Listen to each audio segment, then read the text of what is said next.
everybody. We thought today we'd do a video about making some homemade pumpkin puree rather than buying it in a can, because it tastes a lot better. We've done this before. It tastes a lot better. It's fresher and healthier, and we're going to make our puree and then freeze a bunch of it so we have it all year long.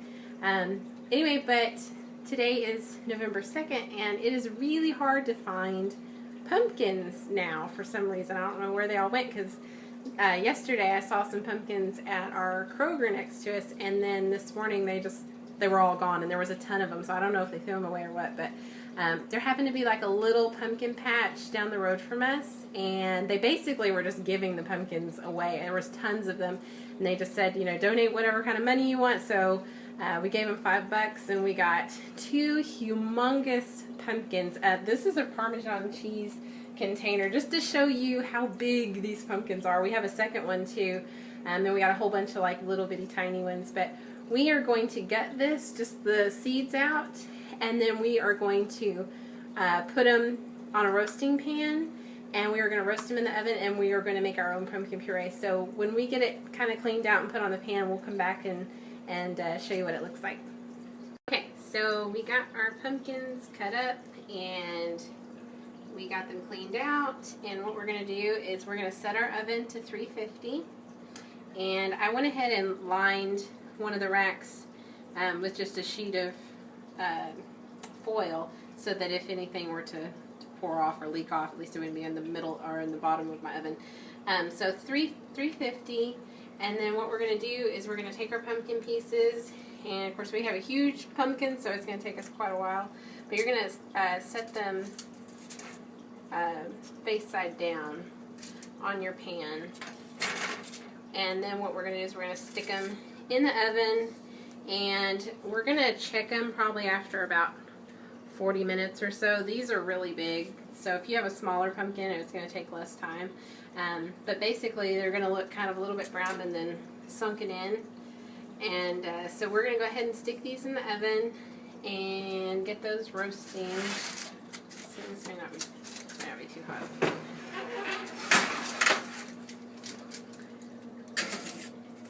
And you don't have to like turn them or anything. Just stay in there and roast. So we'll check on them in a little bit.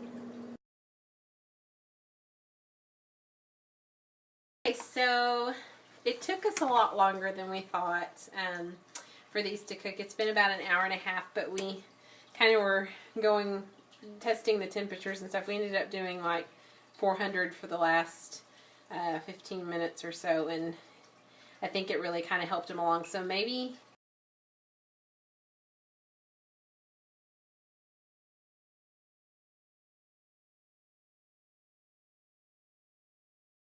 But ours are really, really big, so I'm not sure that you'd have to do that. If you had a smaller pumpkin, it would take less time, of course. But this is how they're supposed to look when they're done. Their skin almost looks like leather, and it bubbles, and the pumpkin actually like sinks in. So, and it should be like, you should be able to like pull it up.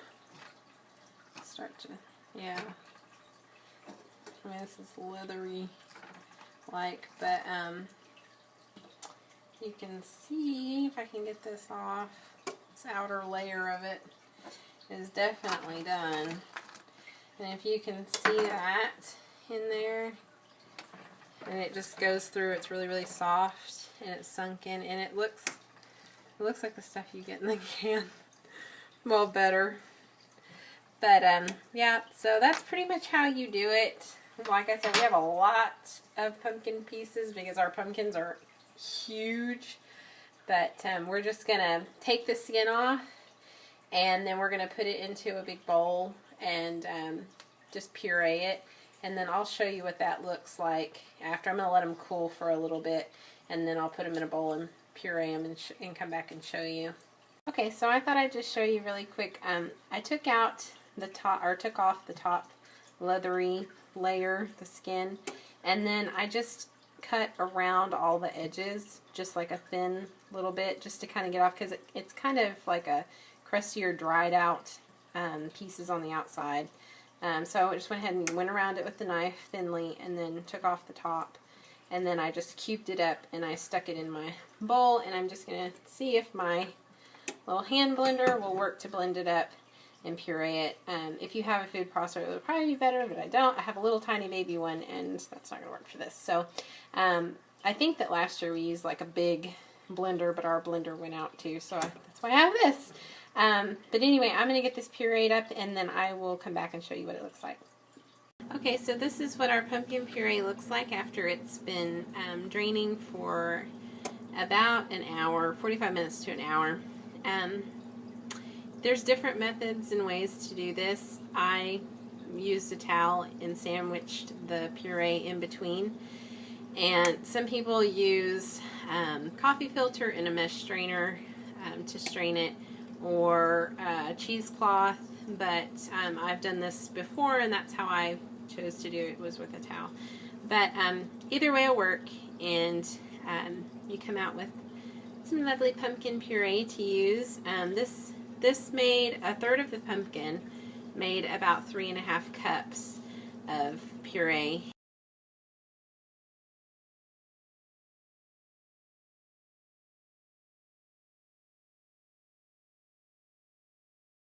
And I probably will get about 14 cups out of this one pumpkin, and I have two the same size, so I'll get a lot of pumpkin, but this will last me through this fall and through the rest of the year, and probably on into next fall.